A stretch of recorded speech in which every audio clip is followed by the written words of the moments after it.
MIDC पोलिसांनी double murder प्रकरणी जो मुद्देमाल चोरीला गेलेला होता तो हस्तगत केलेला आहे आणि आता या प्रकरणी तिसऱ्या आरोपीला अटक करण्यात आलेला आहे। या संदर्भात अधिक माहिती अशी की 15 मार्च 2026 रोजी कृष्णानगर कुमठा नाका स्वागतनगर येथे महादेव पांडुरंग मंचाळ आणि रंगम्मा महादेव मंचाळ यांना प्रॉपर्टीच्या वादातून त्यांच्याच पुतण्याने त्यांचा खून केल्याची एकंदरीत घटना मार्च महिन्यात घडलेली होती। या प्रकरणी MIDC पोलिसांनी 2 आरोपींना अटक देखील केलेली होती। मात्र आता या खून प्रकरणी जे मुद्देमाल होता तो आता MIDC पोलीस स्टेशनच्या DB पथकाने हस्तगत केलेला आहे आणि एकूण 22,74,000 रुपये किमतीचा जो मुद्देमाल आहे तो हस्तगत केलेला आहे। यामध्ये सर्वात महत्त्वाची म्हणजे या प्रकरणी जो आरोपी आहे साहिल दादा शेख राहणार इंदापूर जिल्हा पुणे याच्याकडे जे असलेले सोन्याचे दागिने असतील ते या ठिकाणी MIDC पोलिसांच्या DB पथकाने हस्तगत केलेला आहे।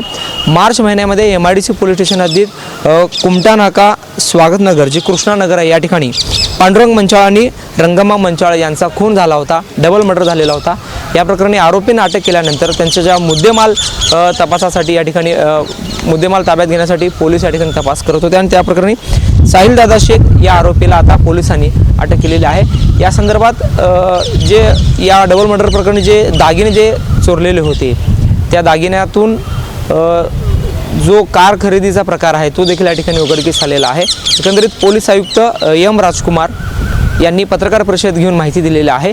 MIDC पोलीस स्टेशन येथे 3-4 महिन्यापूर्वी झालेल्या डबल मर्डर प्रकरणी तिसरा आरोपी साहिल शेख याला अटक करण्यात आलेली आहे। पोलीस आयुक्त M राजकुमार काय म्हणाले पाहूयात। जौरसेसोबत अकबर बागवान, लोकप्रधान सोलापूर। मार्च 2026 ला MIDC पोलीस स्टेशनला एक गुन्हे दाखल होतो 315/2026 15 मार्च रोजी। त्यात 2 वयोवृद्ध पती पत्नीच्या खून करण्यात आलं होतं। त्याच तपास करून त्यांच्या मायताचे 2 पुतणे आरोपी नावे राहुल रामचंद्र मंचाळ आणि विकास रामचंद्र मंचाळ सर्व राहणार कृष्णानगर कुमठा नाका स्वागतनगर रोड सोलापूर यांच्या दोन्ही आरोपीला अटक करण्यात आलं होतं आणि तपास पूर्ण होऊन त्यांच्या विरुद्ध दोषारोपपत्रही मान्य कोर्टात दाखल करण्यात आलेलं होतं। सध्या ते दोन्ही आरोपी न्यायालयीन कोठडीत आहेत। सदर गुन्ह्याच्या अनुषंगाने MIDC पोलीस स्टेशनच्या गुन्हे प्रकटीकरण पथकाचे अधिकारी व अंमलदार यांना यातील आरोपी राहुल व विकास यांनी यातील दोन्ही मायतांना मारून त्यांच्या कपाटातील सोन्याचे दागिने चोरून नेले असून सदरचे दागिने आरोपी विकास यांनी त्यांचे मित्र साहिल दादा शेख राहणार इंदापूर जिल्हा पुणे यांच्याकडे दिले असल्याबाबत गुप्त बातमीदारांच्या मार्फतीने बातमी मिळाल्या होत्या। त्यानुसार DB पथकाचे अधिकारी अंमलदार यांनी साहिल दादा शेख यांना मुंबई येथे जाऊन कसोशीने शोध घेऊन त्यास गुन्ह्याच्या तपासाकामी अटक केलेली आहे। अटकेदरम्यान त्यांच्याकडे कौशल्यपूर्वक तपास केला असता साहिल शेख यांनी नमूद गुन्ह्यातील आरोपी विकास यांच्याकडून घेतलेले सोने विकून एक 4-चाकी वाहन कार विकत घेतलं असल्याचे आढळून आलं। त्यानुसार आरोपी साहिल दादा शेख यांच्याकडे सखोल तपास करून अंधेरी मुंबई येथे जाऊन तिकडून 9 तोळे सोने, एक कार, मोबाईल फोन व त्यांच्या बँक खात्यातील 4 लाख कॅश तेही फ्रीज केलेले आहे। असा एकूण 22,74,000 किमतीच्या मुद्देमाल हस्तगत करण्यात आलेले आहे। जे मृतक आहे त्यांच्या प्रॉपर्टी यांनी मर्डरनंतर चोरून गेलं होतं ते हे साहिल शेखला देऊन ठेवलं होतं। आता ते पूर्ण आता गोपनीय माहितीदार नुसार त्यांच्याकडून मिळालेल्या माहितीनुसार आपलं MIDCच्या तत्कालीन ठाणेदार श्री वाघमारे, आता श्री बिराजदार, DB पथकाचे अधिकारी श्री अल्फाज शेख आणि त्यांच्या पूर्ण टीमनी DCP श्री यावलकर, ACP श्री पोमन यांच्या मार्गदर्शनाखाली हे अतिशय उत्तम फॉलोअप इन्व्हेस्टिगेशन करून जे केस तपास होऊन चार्जशीट झालेलं होतं त्या केसचाही व्यवस्थित फॉलोअप करून एवढं जवळपास 23 लाखाचा मुद्देमाल हस्तगत केलेला आहे. आता आणखी तपास पूर्ण होऊन पुरवणी चार्जशीटही मान्य कोर्टात लवकरात लवकर सादर करण्यात येणार आहे. या आता हे जे नवीन डेव्हलपमेंट्स आहेत त्यात DBचे प्रमुख श्री अल्फाज Shaikh, constable Shri Eknath Ubale, Mangesh Gaikwad, Sachin बांगे,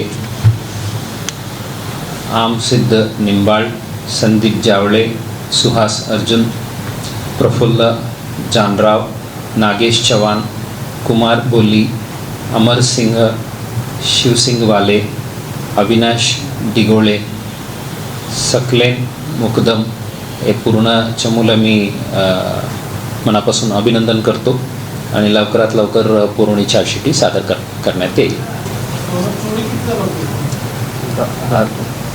total gold value किती होती?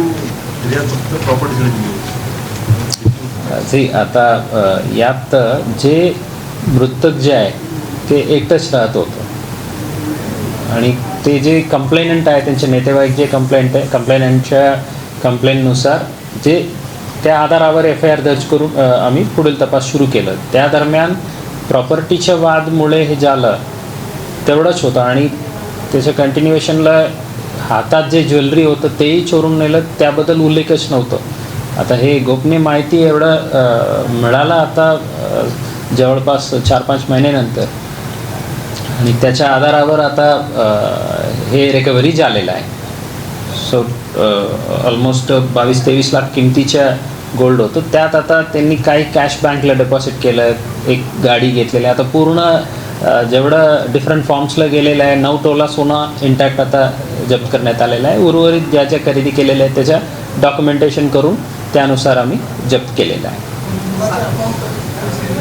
ते आरोपी साहिल दादा शेख म्हणून, ते पण क्रिमिनल बॅकग्राऊंडचेच आहे. नाही, ते यांचे जे आरोपीचे मित्र आहेत त्यांच्याही काही क्राईम्स आहे आणि त्यांनी जे विकलं हे जे गोल्ड आणि त्या पैशातून त्यांनी कार वगैरे घेतली. येस. खरं या ही बाब एक कौतुकास्पद आहे. आरोपी न्यायालयीन कोठडीत असताना इतकं मोठं सोनं रिकव्हरी करणं म्हणजे हो, ते DB पथकाचे जे इंटेलिजन्स नेटवर्क आहे त्यामुळे हे शक्य झालेलं आहे. ते अतिशय विशेष कामगिरीचे आहे नक्की. हे आहे दक्षिण सोलापूर तालुक्यातील वळसंग. इतिहासाची समृद्ध परंपरा आणि उज्ज्वल भविष्याची नवी दिशा. प्रगतशील आणि वेगाने विकसित होणारे गाव वळसंग. कुरनूर धरणाच्या सानिध्यात निसर्गरम्य वातावरणात वसलेले वळसंग.